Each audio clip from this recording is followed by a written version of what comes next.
Imagínate que estás compartiendo un café con alguien y le explicas por qué esa escena de maltrato que muchos quieren saltarse o minimizar realmente es una crítica feroz a la apatía social, al fanatismo o al patriarcado.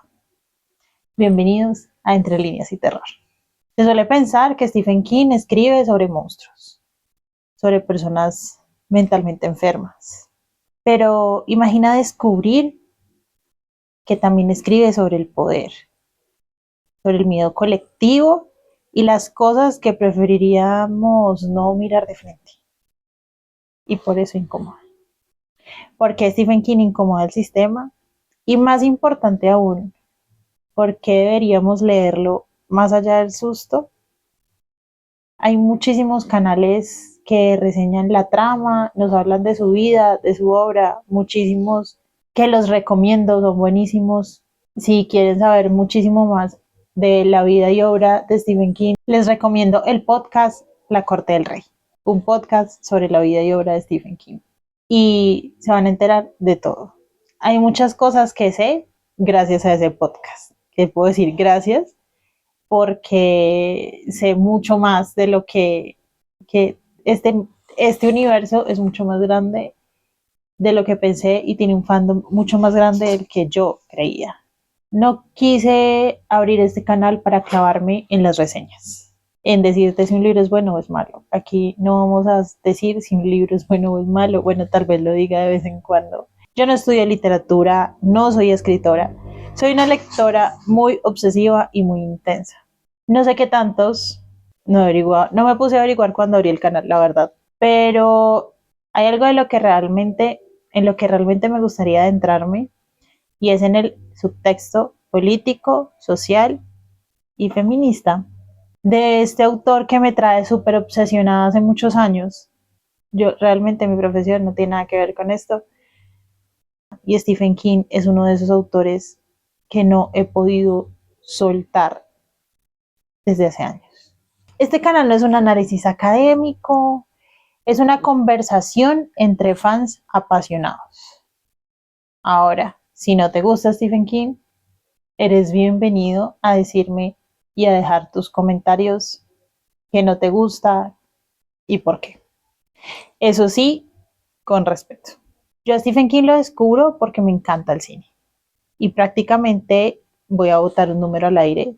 Esto me lo estoy inventando, pero prácticamente el 90% de sus obras han sido adaptadas al cine o a la televisión. Eso sí, no las comparo nunca, digamos que un poco, pero trato de no compararlas tanto porque son artes completamente distintas. Pero si quieren que hablemos de eso y toquemos un poquito más ese tema, déjenmelo en los comentarios para, digamos, videos a futuro. Esa fue la primera capa que yo descubrí y es como la mayoría, creo yo, o muchas personas han llegado a conocer la obra de Stephen King. Después de empezarlo a leer, me di cuenta de las adaptaciones del cine, que es nuestra primera capa, las adaptaciones al cine y a la televisión. Descubro que este hombre existe. Me estaba, digamos, volviendo una fan de leer terror.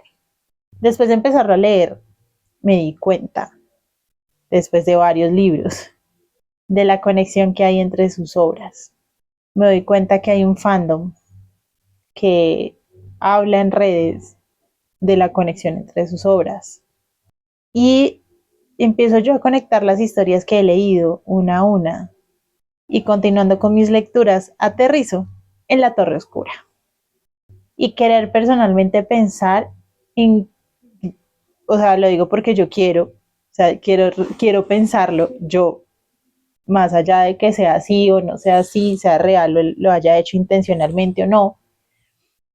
Me encanta y me apasiona pensar en cómo sus historias realmente se conectan cada una. De los monstruos o de todas las cosas oscuras que salen de allá de la torre oscura y conectan en todas las historias de alguna forma. Y en la tercera capa, la más de pronto ignorada, creo yo, ustedes me van a desmentir, después de muchas adaptaciones, lecturas y relecturas, encontrarme con ese enfoque de lo que no se ve a simple vista, King es mucho más que el rey del terror. Está mucho más arriba en mi mundo, en mi universo. Él está mucho más arriba de ser solamente el rey del terror. Del señor que escribe payasos y perros rabiosos y aberraciones de reproducción humana. Y es que la primera capa con la que la gente se encuentra primero, la mayoría, si no puedes ir junto con él más allá de lo literal, pierdes lo valioso.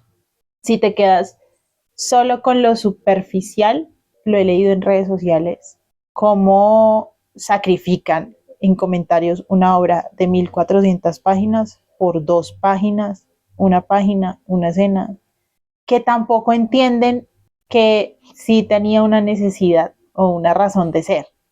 Y entiendo perfecto que critiquen de alguna forma que a veces él se extienda demasiado con algunas descripciones, pero ese es otro tema para otro video.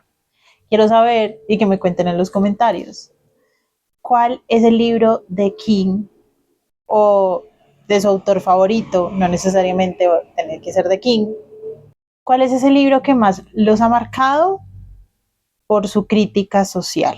Es que Stephen King es un autor ideal para hablar de esto porque es un autor, como les decía, que uno va descubriendo, digamos, por capas. Tienes la superficie, el susto, la sangre, mi gato. Quise venir aquí a desahogarme, quise venir aquí a abrir este canal para adentrarme en el esqueleto de sus obras. Con la gente que de pronto quiera conectar, con la gente que de pronto quiera descubrirlo, descubrir esto que yo descubrí, más allá del prejuicio, más allá del payaso, más allá del perro rabioso, más allá de cualquier otra locura, su postura, la empatía que tiene hacia las mujeres supervivientes, motivo por el que yo personalmente lo considero un escritor feminista. Y su desprecio por el fanatismo religioso que me genera muchísima conexión, porque yo siento que pienso muy parecido o tengo esa misma sensación, ese mismo miedo, hablando de miedos, hacia el fanatismo religioso. King es a menudo despreciado por la crítica tradicional de la literatura, de la gente fancy de la literatura e intelectual, por ser demasiado popular. Pero analizando profundamente su reflejo, él nos lleva a un reflejo y a una crítica hacia la sociedad, sobre todo estadounidense. ¿Por qué a la sociedad estadounidense? Porque pues es lo que él conoce, es donde él vive, donde él creció. Yo no llegué a pensar que Stephen King es feminista desde el primer libro. Seguramente él ni siquiera cree que lo es. Y sé que es un comentario o una postura que puede incomodar, sobre todo viniendo de un hombre. Pero creo que justo ahí, justo en ese punto es donde está lo interesante del análisis. Después de haber leído muchos libros, digamos que caigo en este concepto de él. No es como que en el primer libro dije, wow, no. En la primera película dije, wow, no fue así. No pasó así. Ustedes me darán su opinión al respecto, pero veo que él es una persona muy consciente y muy observadora. Y cuando alguien sabe leer a las personas, sabe escribirlas. Y a mí el clic me hizo leyendo La Torre Oscura. La Torre Oscura tiene un personaje muy interesante que se llama Susana Dean. Su protagonista, el pistolero, tiene una compañera en su catet o en su ejército de 3 personas. Ay, por favor, Julián, somos 3, ni al caso.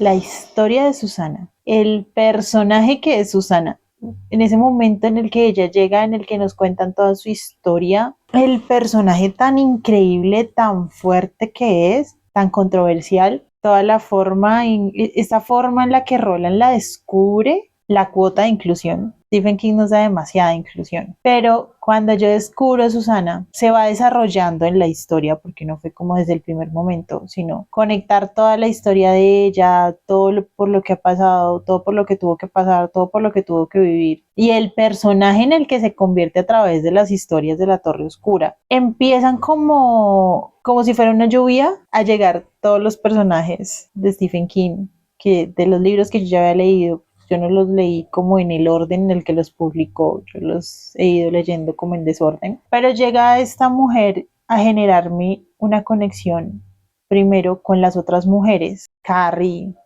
obviamente siempre la primera, la niña de Firestarter, Dolores Claiborne, Holly Gibney, Rose Mather, la madre de Danny Torrance, el apoyo de los personajes femeninos en Billy Summers, 11-22-63. En este momento probablemente se me está escapando alguien. Mi cabeza reúne a todas estas mujeres y me doy cuenta de que no son mujeres decorativas, son mujeres atravesadas por violencia, por poder, por miedo, por abusos, y que aún así actúan. Y la forma en que las construye y la forma en que denuncia la violencia, la forma en que critica el sistema que las abandona. Siento que él se merece también que lo leamos desde ahí. La niebla no está aquí. Acabo de caer en cuenta que como estoy leyendo La niebla, no está aquí. Construyendo todo esto y conectando todo esto, también hubo un momento en el que yo dije, definitivamente Stephen King te desbloquea miedos que no sabías que tenías. O sea, literal. Pero no son miedos de el payaso. Es como que, claro, cuando eres más niño, tus miedos son más simples. Le tienes miedo a los payasos, le tienes miedo a las arañas.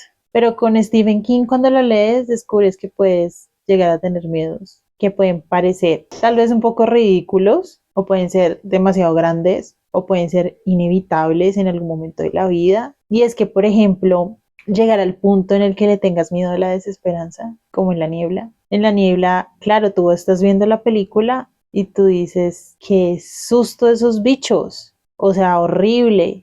Luego te das cuenta que lo que da miedo en La niebla, y esas son las capas que vas descubriendo con él, no son los bichos, no es la niebla, es el fanatismo religioso. Es como tu comunidad puede salirse de control porque no entiende lo que está pasando en el exterior. Y luego descubres que puedes llegarle a tener miedo a la desesperanza, porque puede ser justo en el segundo en el que tú pierdes la esperanza que aparece la luz al final del túnel, que llega todo por lo que habías estado trabajando. Entonces se disipa la niebla. Justo en el momento en el que pierdes la esperanza, se disipa la niebla. Y eso es algo a lo que vale la pena tenerle miedo, a perder la esperanza. Porque tenerle miedo a perder la esperanza no te deja rendirte. Porque eres consciente de que tal vez en el momento en el que te rindas, se disipa la niebla. Entre tantos muchos otros miedos que me ha desbloqueado, como por ejemplo, llegar a tenerle miedo a ayudarle a dos viejitos en la calle. Spoiler alert, si no han leído Holly. It, más allá del payaso, es una radiografía primero sobre el trauma infantil, si lo vemos por etapas, el abuso infantil, cómo una comunidad puede llegar a volverse cómplice del mal por pura apatía. Y en It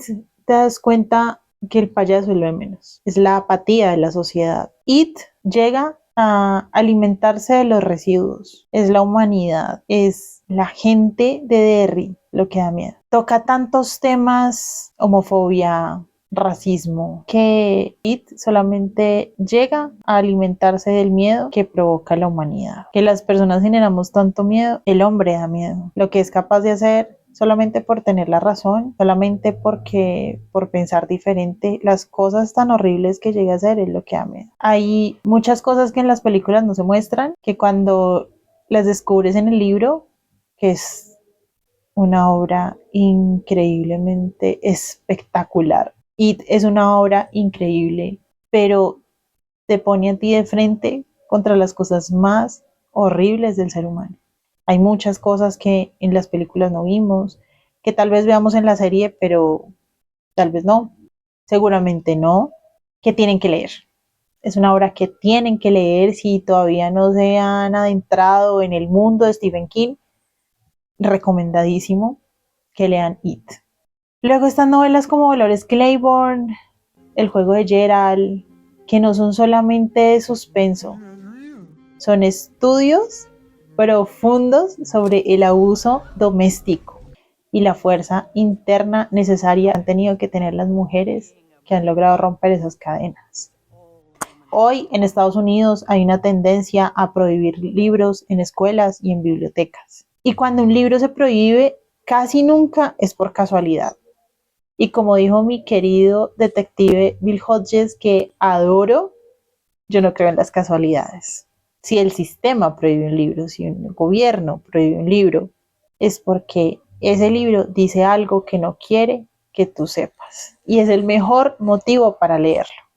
Y en este canal, ojalá podamos develarlo. ¿Cuáles son esas historias? ¿Y qué es eso? El sistema no quiere que sepamos. Ese espejo que no quieren en el que nos asumemos. Este canal no existe para decir verdades absolutas. Realmente existe para decir en voz alta y leer entre líneas el terror. Si te gusta leer, si te gusta cuestionar lo que consumes, este espacio es para ti.